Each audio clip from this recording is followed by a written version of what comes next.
Welcome back to another episode of Satisfactory, and on today's episode we're going to be diving into our copper manufacturing. Last episode we did finish our iron manufacturing, which was our iron plate, the iron rod manufacturing, and then of course our 2,160 screws per minute that we got finished. So now it's time to focus on copper, which is copper wire, copper cabling, and copper sheeting. So sit back, relax, and let's jump into it. All right, so we have a lot of copper ingots that we can be dealing with here right now. So we've got our first 780 items per minute right here of copper ingots, and then we have a bunch more full lines of 780 items per minute on these two, and then this one, it's close to 780. It could be even, I can't remember exactly for sure how many we ended up making, but we have a lot. I think we might have 4 lines of 780 per minute of the copper ingots. So now it's time to bump that up to this level and start working towards our copper wiring and our copper cabling and sheeting. And we've got, I think we got a little bit of real estate up here that we can play with.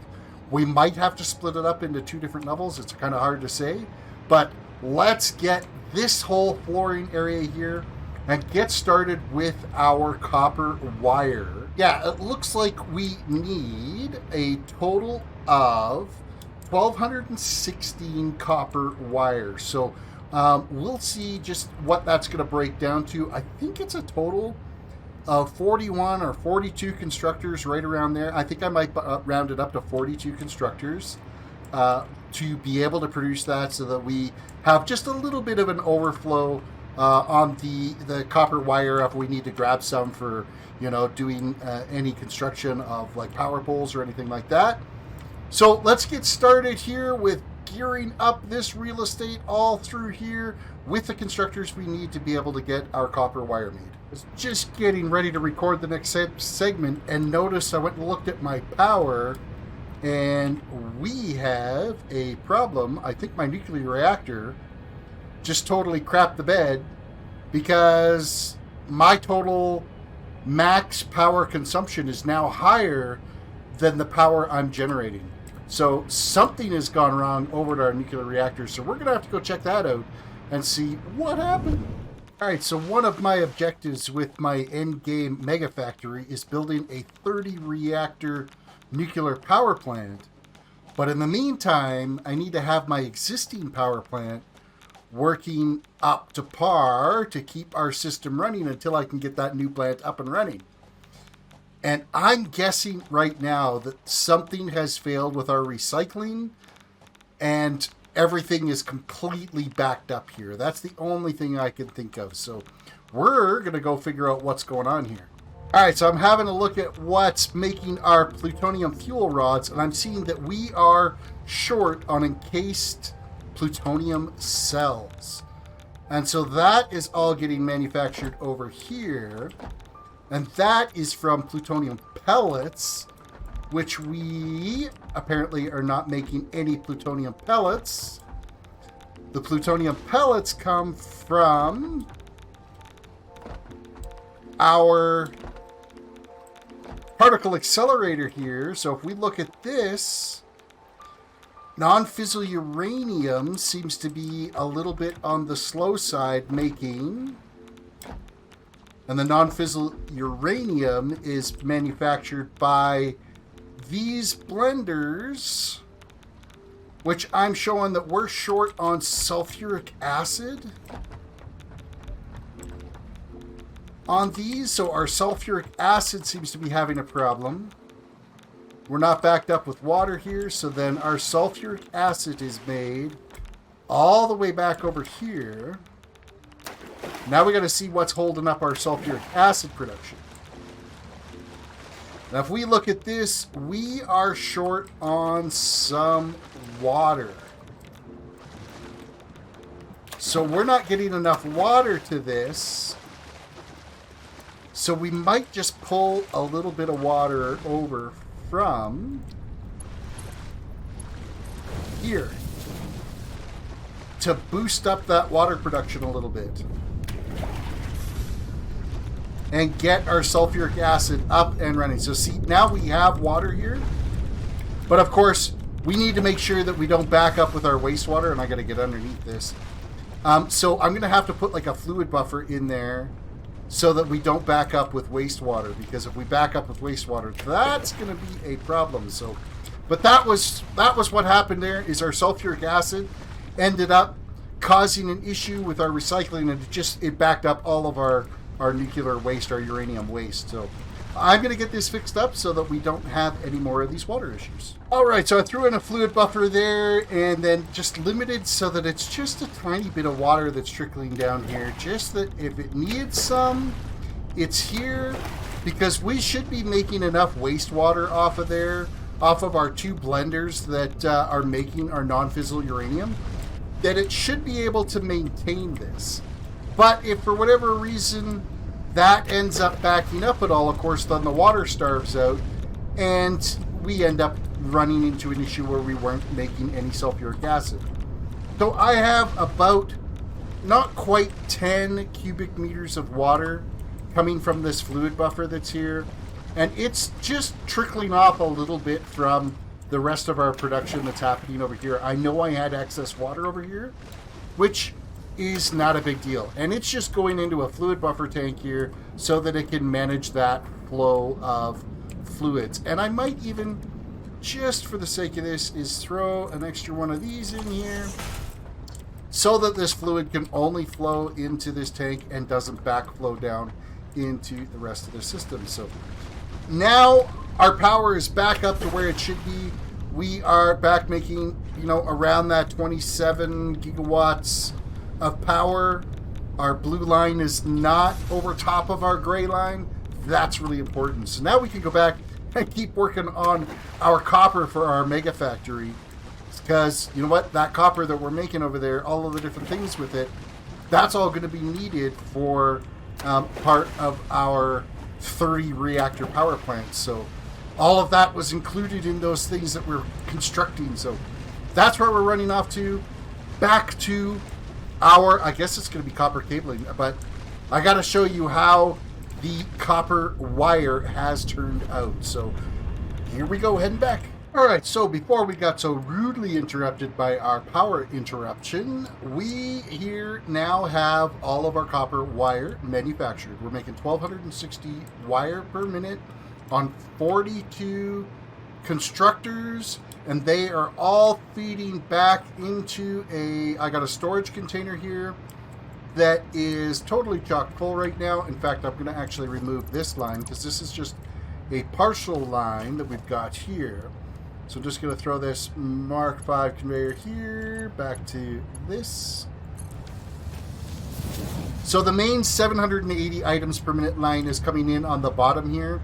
Its priority goes into this storage container, and then its overflow is ejected here.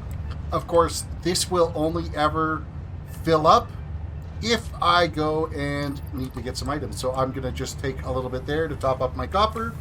And as you can see, it's gone and fired up this side of the production line because, of course, it's moved a bunch of the materials through. So once this is full, which it is nearly full now, once it's full, then it automatically switches back to the overflow line so that it can be used in the rest of the production. So what's next on our copper production? That's going to be cabling, which we only need a total of 170 cable per minute in manufacturing here. And so 6 constructors will get us 180 cables. So that gives us a little bit of overflow. So I'll slap together here 6 constructors real quick, and we'll set up another storage container right here to be able to handle that.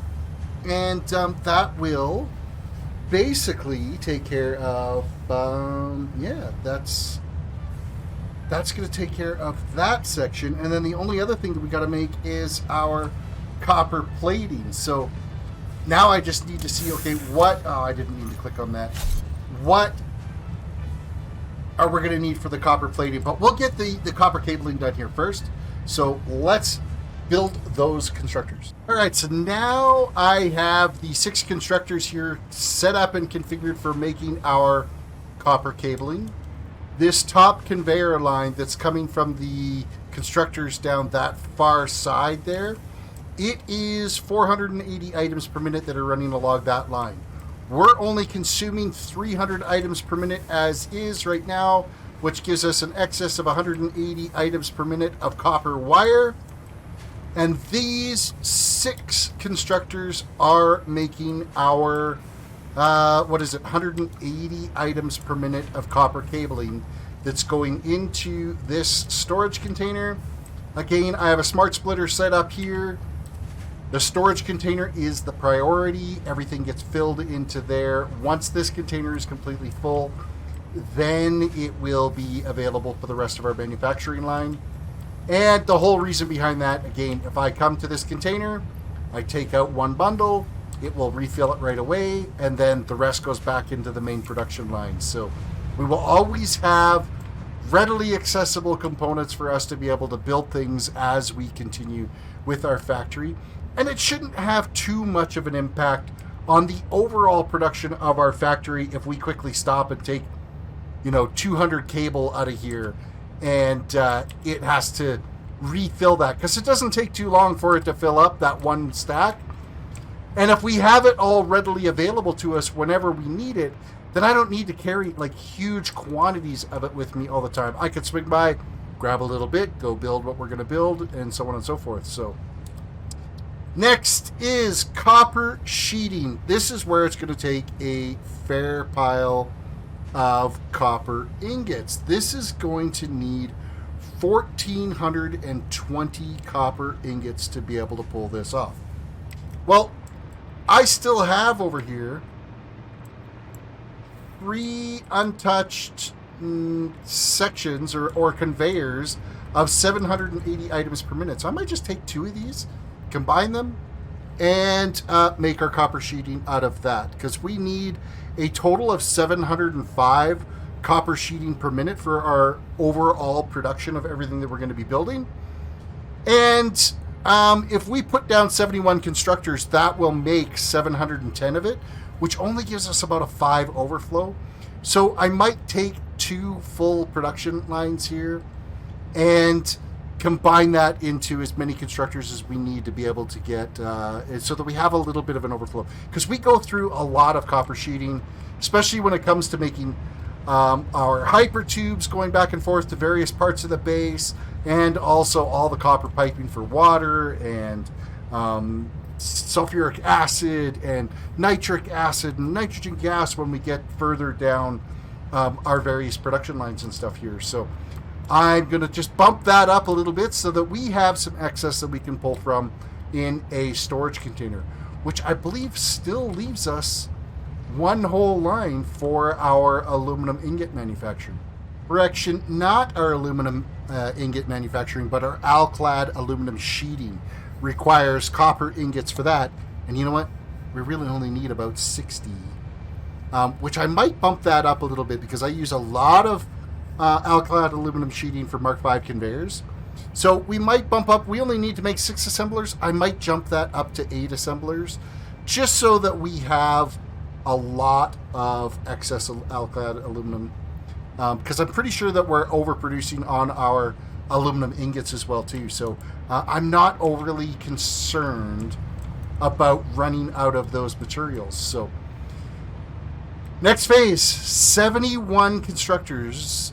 So I'm actually going to bump that up to 72 constructors, I believe, for making our copper sheeting. So now I don't have enough room up here for 72 constructors, so we may have to find some more real estate, or I bump it up. I put like half of it down on this level, and then put a floor directly above it for the other half. So we'll kind of see as I start building this what's going to be the best option for us. And we now have our copper sheeting all complete. 78 constructors are looking after this line, which is producing 780 of the copper sheeting per minute We have a little storage container here all set up for whenever I want to come and pull some. That is set as the priority line, and then we have an overflow line here that is set up. This one will be what's going to be used for our continuation of our mega factory for other items that are going to be using the copper sheeting. All in all, this floor for the copper portion of it was 126 constructors to take care of everything that was needed for our copper production. So we've got our copper wire, we have our copper cabling, and then the copper sheeting.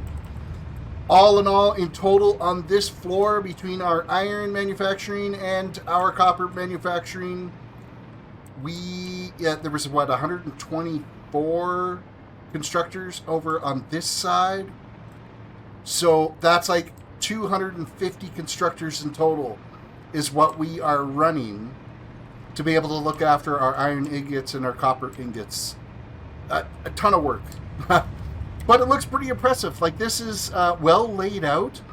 I think this is got us geared up so that we can step up and continue with another floor. We'll add another floor for the next phase of construction of things that we've got to do. So reinforced iron plates we've got to do. There's iron framing we've got to do. Like, there's all kinds of things that we need to continue on with building. And that is going to take place on the next floor here. We'll just keep building up until we finally get to our end game, which is, as a reminder, the last 4 items that are needed to unlock the space elevator. We've already completely unlocked it, but I want to use them for building up Awesome Sync tickets. So we're going to be making those so that they're running 100% efficient, as well as having a nuclear reactor, a 30 reactor nuclear power plant to produce all of the power that we need for our entire factory with full recycling. We're going to be using uranium fuel for it and recycling the plutonium fuel as the end game approaches here. So I think this is where we're going to call it for now. I hope you guys have enjoyed this episode. We're going to keep climbing along here. We're going to keep building up and adding more to this factory.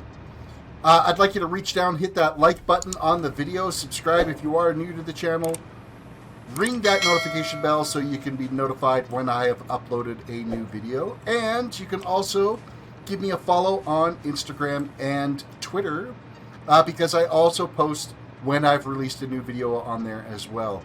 And if you haven't seen yet, I have also started posting on TikTok when I put out a new video, so you can find me on TikTok as well. All of it is at TerrisDWDC. With that said, guys, I hope you've enjoyed this episode, and we will see you in the next one.